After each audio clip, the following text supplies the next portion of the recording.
Shadow. Vous avez forcément déjà entendu ce nom. Et pour cause, on peut pas dire qu'il se soit fait très discret sur internet, pour des bonnes ou des mauvaises raisons. Vous les avez peut-être découverts ici, sur cette chaîne, vu avec Julien Lepers à la Redbox, clashé avec votre streamer préféré, décortiqué par des youtubeurs tech, entendu dans Underscore, la fameuse émission. Si vraiment c'est pas le cas, vous exagérez honnêtement, je vais vous rafraîchir la mémoire. Shadow est une startup française qui est née en 2015 et qui a eu une idée d'un service pour le moins étrange, surtout à cette époque. Un PC Windows dans le cloud, dont l'écran est streamé sur n'importe lequel de vos appareils. Téléphone, télé, Mac, montre, grille-pain. Pensez pour rapprocher les gens entre eux, un de vos amis peut tenir la montre connectée pendant que vous jouez. La promesse est simple, transformer n'importe lequel de vos appareils en ordi surpuissant en utilisant votre connexion internet. Bon, et bah il se passe des choses assez sombres chez Shadow depuis quelques semaines, quelques mois même. J'ai eu la chance de pouvoir suivre ça de très près depuis tout ce temps, sans forcément avoir la possibilité de vous le partager. Mais il est grand temps que ça cesse. L'histoire de cette entreprise est absolument fascinante et les événements qui ont lieu en ce moment ne le sont pas moins. Et je ne résiste pas à l'idée de vous les raconter. Elle comprend absolument tous les clichés d'une histoire de start-up de la Silicon Valley et honnêtement je serais même pas étonné si un jour quelqu'un en faisait une série Netflix. Pour compléter notre petite enquête, j'ai reçu Yanis, un des tout premiers employés, et JB qui est le CTO de la boîte depuis quelques mois et dont la tête vous dit peut-être quelque chose car c'est le président de l'association Vidéolan aka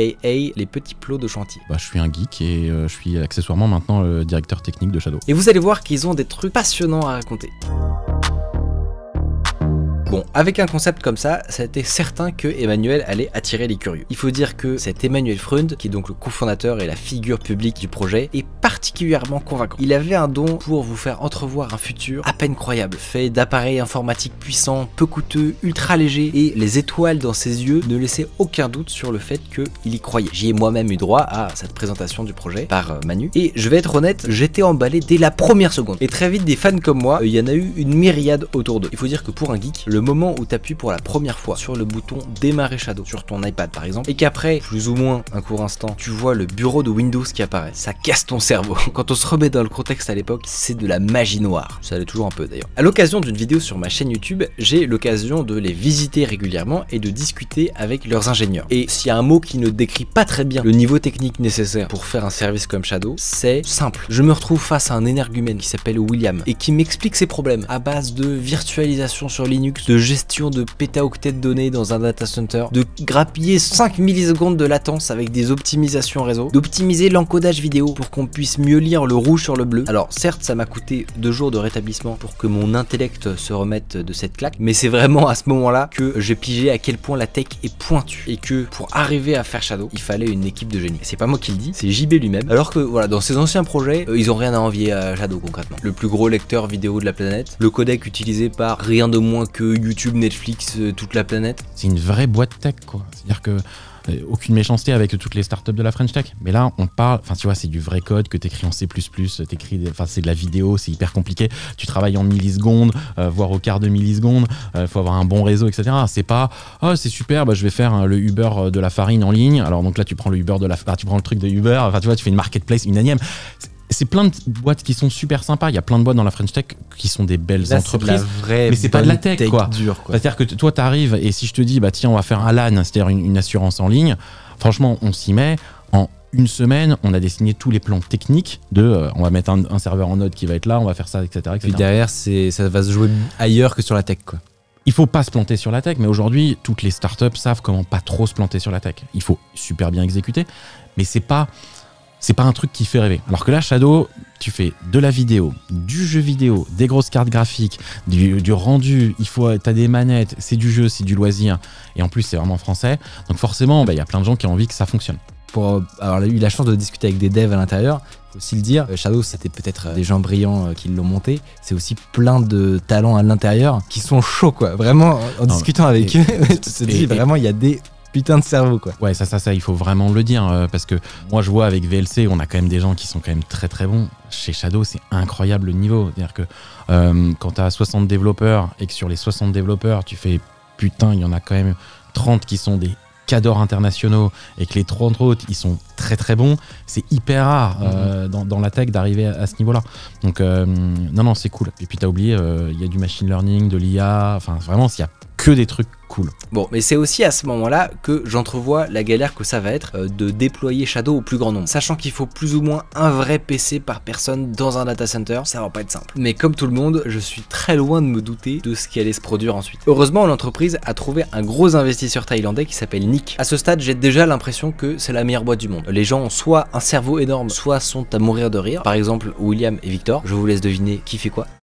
Et ça ne ressemble à aucun endroit que j'ai vu ailleurs. Chaque employé a un veto sur les nouvelles recrues. Dans le processus de recrutement, il faut répondre à des questions qui sont cachées en blanc sur blanc. Ils ont un youtubeur d'entreprise. Qui fait ça?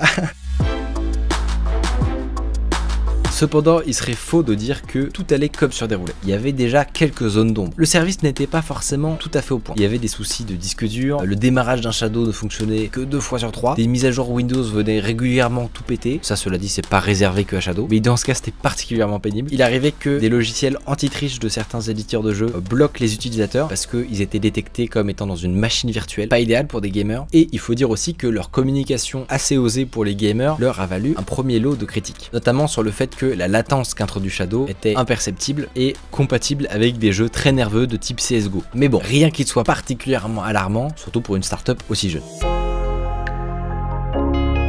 Le produit se développe, leur communication principalement axée sur YouTube et les réseaux sociaux est payante. Shadow est passé d'une petite communauté à une large base de 70 000 utilisateurs. C'est maintenant une vraie marque installée de l'immense paysage du jeu vidéo avec 200 salariés. Ils font partie du Next 40, un label du gouvernement pour désigner les entreprises technologiques françaises les plus prometteuses. Et pour couronner le tout, Microsoft et Google annoncent qu'ils se lancent dans le cloud gaming. Alors intuitivement, ça pourrait ressembler à une mauvaise nouvelle d'avoir ce genre de concurrent, mais en réalité, le fait qu'ils mettent leur nez dedans veut dire que le cloud gaming était un bon pari et que c'est eux qui vont se charger d'expliquer à Madame Michu à quel point c'est une solution géniale. Donc en fait, c'est pas si mal. Ça nous amène à fin 2019 où Shadow va faire des annonces complètement dingues dans une conférence de presse mémorable à laquelle j'ai pu assister. Pour contrer Google Stadia, le prix du Shadow est diminué par 2, un peu moins même. Et il y a des nouvelles configurations ultra élevées. À cette occasion, Manu annonce un nouveau partenariat avec OVH, le géant de l'hébergement européen. Il est même devenu super pote avec Octave Klaba, son président. Je les entendais même rire depuis mon bureau qui était à côté du studio Shadow à l'époque, complètement improbable. Et après ces annonces, c'était la folie. Ils ont balancé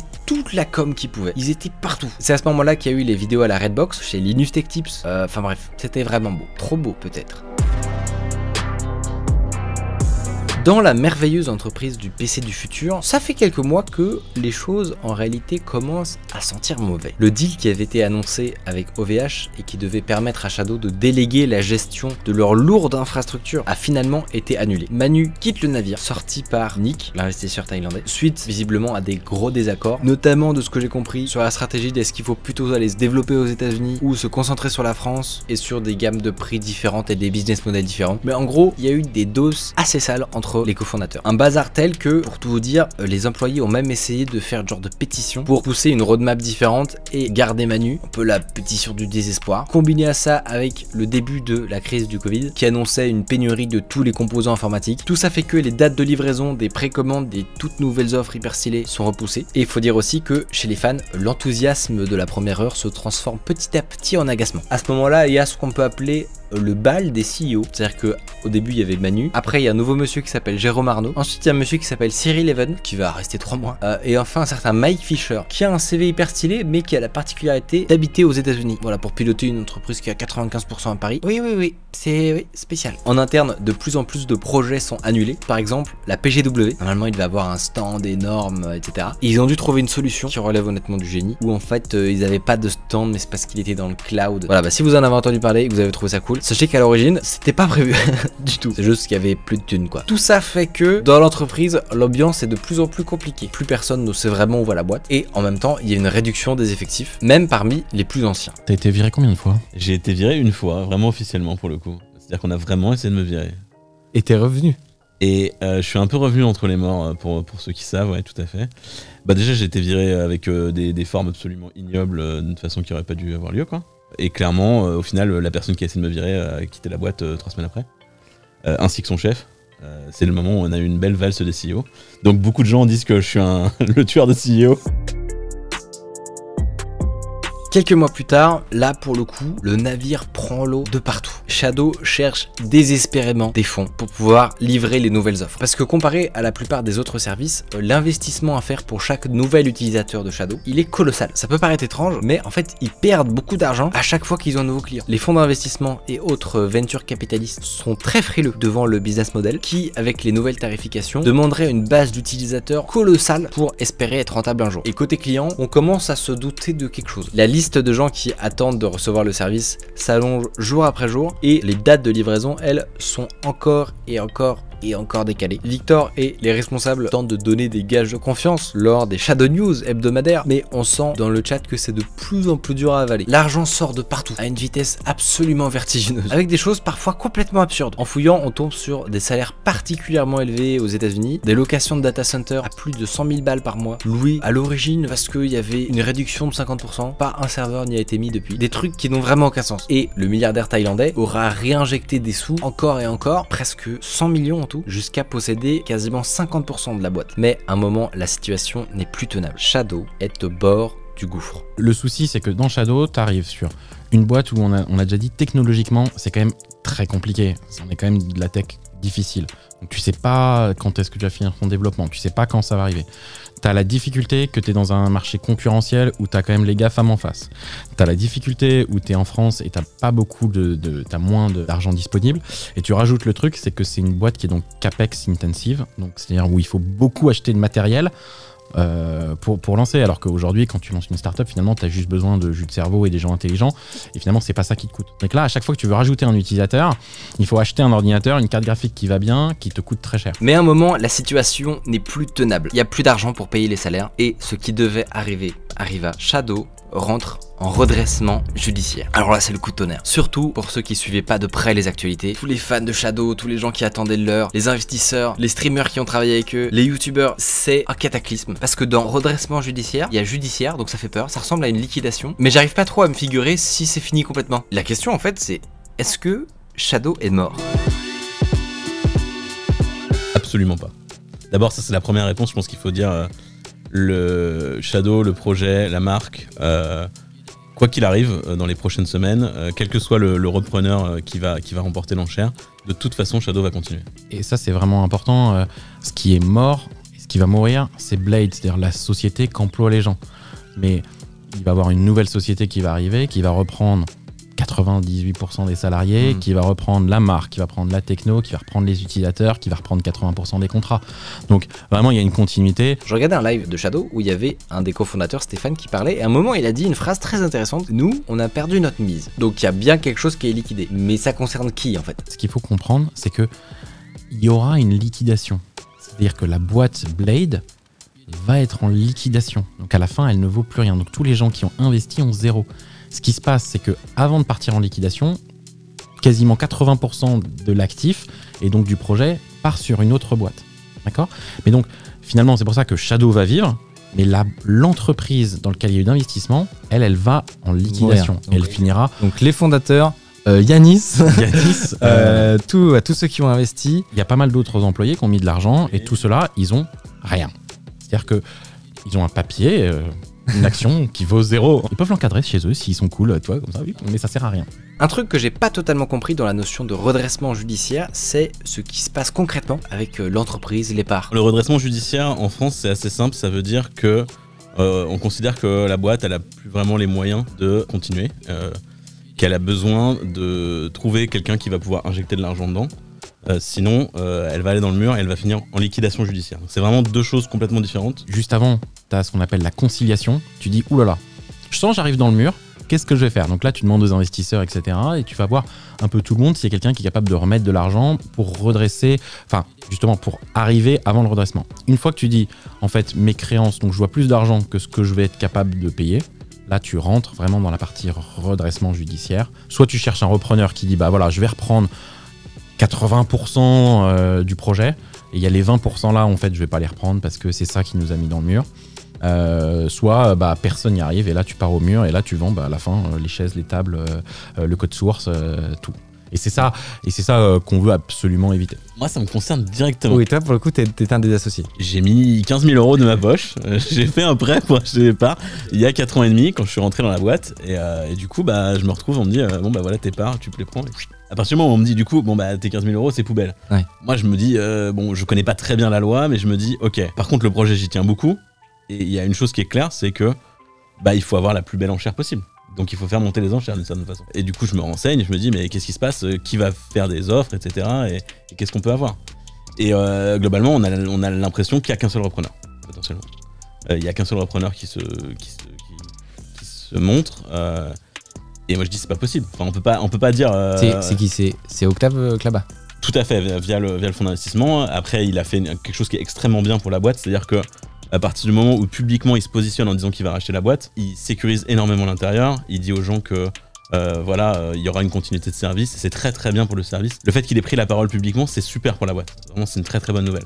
Et donc toi tu vois ça et qu'est-ce que tu te dis? Moi je me dis, je viens de la com, ADRP, je me dis déjà pourquoi est-ce que nous on fait pas de la com pour aller chercher d'autres repreneurs. Je suis désolé pour Octave, mais je me dis quelque part il faudrait qu'il y ait l'enchère la plus haute possible, donc pourquoi est-ce qu'on se met pas en avant? On en parle un petit peu, on me dit que c'est pas trop une bonne idée. Et globalement, je me dis, moi, de toute façon, ce que je fais depuis des mois, c'est de bosser sur des plans pour faire avancer les choses. J'ai un plan qui est plutôt costaud, que je travaille depuis plusieurs mois. Qu'est-ce que j'en fais? De toute façon, je le filerai au prochain repreneur, quoi qu'il arrive, quoi. Et puis, on vient une discussion avec JB, un peu étrange. Il m'appelle. J'étais parti me mettre au vert un petit peu avant le confinement. J'étais au fin fond de la Normandie, donc je suis loin de tout, j'ai pas de réseau, etc. J'ai une copine qui, un peu en blaguant, le jeudi soir me dit pourquoi tu rachèterais pas Shadow? Et le lendemain, en fait, je pose une question à une copine qui est avocate. Il dit il faut faire quoi pour faire une offre? Le soir, elle me dit attends, j'ai un mec pour toi. Il m'appelle et le mec m'appelle et me dit ouais, on peut faire ça, ça se fait ça comme ça. D'ailleurs, j'ai même un fonds potentiellement qui pourrait être intéressé. Donc je parle au gars et puis le soir, souvent le soir, en fait, j'allais sur Discord regarder Yanis et Julien jouer à LoL. Non, mais c'est vrai. Quand on avait rien à foutre le soir, on faisait ça. Hein. Et là, je leur dis, en fait, on va aller sur un autre Discord et on va discuter. Et je leur dis, est-ce qu'on peut monter une offre? On a une semaine. Le dépôt des offres est dans une semaine. Autant dire que c'était complètement illusoire d'être capable de faire un truc en une semaine. Parce que, en théorie, Octave, ça fait 3 mois qu'il préparait son plan. Mais comme on est bête et comme on est têtu, on s'est dit de toute façon, allons-y quoi. Et on se voit vendredi. On a une date, c'est vendredi midi. Est-ce qu'on peut y aller? Et donc là, en fait, on a passé. Donc je revenais justement de Normandie. On a passé notre samedi puis notre dimanche à faire du business plan, lire des articles de droit. Et on a fait ça. On a poussé quasiment tous plein de jours de vacances pour arriver le vendredi à midi. Mais midi, il y a une photo, on voit, je suis en train de signer les papiers. C'est à la minute, quoi. Ouais, j'ai signé les derniers trucs à 11h55. Après, on allait les scanner. Évidemment, c'est le moment où le scanner ne marche pas. Et le truc a été envoyé à 11h59 chez l'administrateur. Et donc, c'était une offre qui était une offre à l'initiative d'employés. Donc, c'est des gens qui étaient en fait des employés de la boîte qui y croyaient, mais qui n'étaient pas financés. Une fois qu'on a déposé l'offre, en fait, tu as 15 jours à peu près pour soumettre l'offre que tu appelles améliorée, dans lequel tu montres que tu as l'argent, grosso modo. Alors en fait, ils disent qu'il faut lever les conditions suspensives, mais en vrai, pour les vrais gens, ça veut dire avoir de l'argent. T'as du pognon ou pas, quoi. Il est où ton cash? Quand tu regardes sur l'offre, en fait, tu te rends compte que la première offre, elle est faite au nom de Calabs, qui est le nom de la boîte où je me paye, quoi. Et en fait, c'est parce que à un moment, on est la veille, et le mec nous dit, mais avec quelle boîte vous portez l'offre? Et nous, on se regarde, on était merde, il faut une boîte. Tu vois, on pensait qu'on pouvait juste en tant que salarié le faire, et là, le mec fait, oui, il faut une entreprise. Alors j'en avais une, j'ai mis 80 000 €. En fait, j'ai regardé, il y avait combien de... Parce qu'en fait, il faut que tu prouves que ça existe. Donc j'ai regardé combien il y avait sur les comptes. Il y avait 80 000 €, j'ai mis 80 000 €, quoi. C'est les gens font, oui, comment vous avez trouvé votre prix? Comment vous avez réfléchi, etc. Checker les comptes, ouais. J'ai ouvert l'appli, quoi. Ce qui est assez ouf, c'est qu'il y a quelques semaines, cette offre des employés, c'était presque un délire. Ça n'avait aucune chance de vraiment aboutir. Mais en 2 semaines, les choses vont pas mal changer. Ce qui s'est passé entre temps, c'est qu'en fait, on s'est allié avec Iliad, donc Xavier Niel et Free, qui avaient fait une autre offre. Eux, leur offre à l'origine, c'était juste on reprend les devs et on reprend la techno et puis on ferme le service. Donc nous, on est arrivés et on les a convaincus que notre projet, c'était le bon et c'est eux qui pouvaient le financer. Donc Donc évidemment, avec la puissance financière de Xavier Niel et tout ça d'Iliade, en 2 semaines quand même du coup. tout ça en 2 semaines. On n'a pas beaucoup dormi ces dernières semaines. Donc techniquement, en fait, c'est l'offre de Scaleway qui s'est transformée en notre offre, enfin en offre fusionnée. Donc c'est un peu notre projet, mais avec leur financement. Mais juridiquement, c'est eux qui l'apportent. Nous, on est allé le voir, on lui a expliqué le projet et on a passé des sessions de travail avec lui et il nous a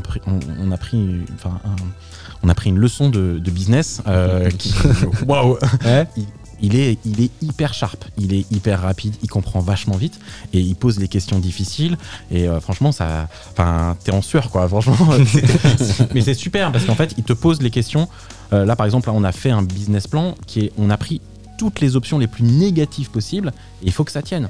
Et Yanis qui était passé beaucoup de temps sur le business plan, il a passé 3 semaines sur Excel donc. C'est bien Excel. Ah j'adore. En fait, il t'a fait un stress test. Ah ouais. Mais en fait, c'est super bien parce que c'est justement ce qui a manqué à la boîte dans le passé. C'est-à-dire que là, en fait, c'est te pousser vraiment dans les retranchements, te poser les bonnes questions, mais pour être sûr que on ne se retrouve pas dans 2 ans au tribunal parce qu'on s'est encore planté. C'est-à-dire que là, c'est vous faites tenir le machin et on y va. Cette fois, c'est la bonne. Et c'est la bonne. Et donc, résultat, c'était génial parce que t'arrives et t'as reconstruit le business et t'es sûr que si ça fonctionne et qu'il dit go, c'est que ça va fonctionner. Donc, pour récapituler, en face des 30 millions que met Octac là-bas avec son fonds, il y a JB qui arrive avec ses copains et Xavier Niel qui aligne la même chose. Ce qui rend maintenant l'offre crédible de ouf. Je souligne l'histoire d'argent parce que si vous avez bien suivi jusqu'ici, il y a une vraie question au niveau de l'investissement pour que cette boîte marche un jour. Oui, parce que si tu veux faire croître Shadow après, il va falloir de toute façon faire de l'investissement. Et ton investissement, il va se chiffrer des chiffres plus importants que ces 30 millions. Mais l'important, c'est que les investissements dans le futur soient des investissements pour faire croître le business et qu'ils soient des investissements rentables et pas je continue à mettre de l'argent dans un trou sans fond. Donc, c'est très difficile de parler de chiffres à ce niveau-là. Mais c'est vrai qu'être adossé à l'Iliade, il y a quand même des gens qui sont forts.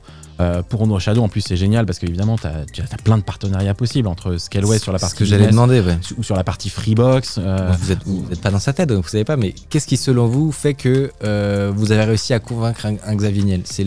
Parce que pour lui, c'est une opportunité business, ça le fait marrer, c'est quoi le... Je pense qu'il y a un peu de tout ça. Ouais. D'abord, il connaissait le produit, il connaissait le projet, etc. Il savait quand même que techniquement, Shadow, c'était pas des rigolos. Il savait que le produit était costaud. Il savait que c'était plutôt un bon produit. Il était triste que ce soit pas sorti sur la Freebox il y a 3 ans, quoi. Ouais, je crois que c'est ça. C'est quoi les 3-4 éléments clés, on va dire, que vous mettez sur la table? Qu'est-ce qui va changer? Je te l'ai fait super simple, 3 points du coup, vraiment, hyper simple. On réduit les dépenses, même des dépenses en investissement sur des serveurs qui sont pas intéressants. On augmente les prix, ça, il n'y a pas de secret, tu ne peux pas faire autrement. Shadow va augmenter, les prix vont monter. Et nous, on refond les offres, on essaie de faire un truc un peu plus malin. Notamment arrêter l'engagement, parce que je pense que l'engagement c'est très toxique pour les utilisateurs et que ça n'a pas de sens aujourd'hui, sur notre produit en tout cas. 3e point, c'est créer des nouvelles lignes de revenus. Ce que je disais, c'est mieux utiliser les serveurs, la nuit notamment, en vendant la puissance de calcul, ou le jour en faisant du bureau à distance pour des entreprises ou des écoles. Il faut qu'on change les décisions, il faut être un peu plus tranché. Moi je suis un peu plus tranché je pense que les mecs d'avant, un peu plus geek aussi, un peu plus tech, mais il faut pas qu'on casse tout parce qu'il y a quand même un beau produit et il y a quand même beaucoup d'utilisateurs et il faut qu'on fasse le mieux. Mais moi je suis assez positif parce que je pense que justement il y a pas mal de gens qui vont réessayer Shadow dans les prochains mois. On espère. On espère.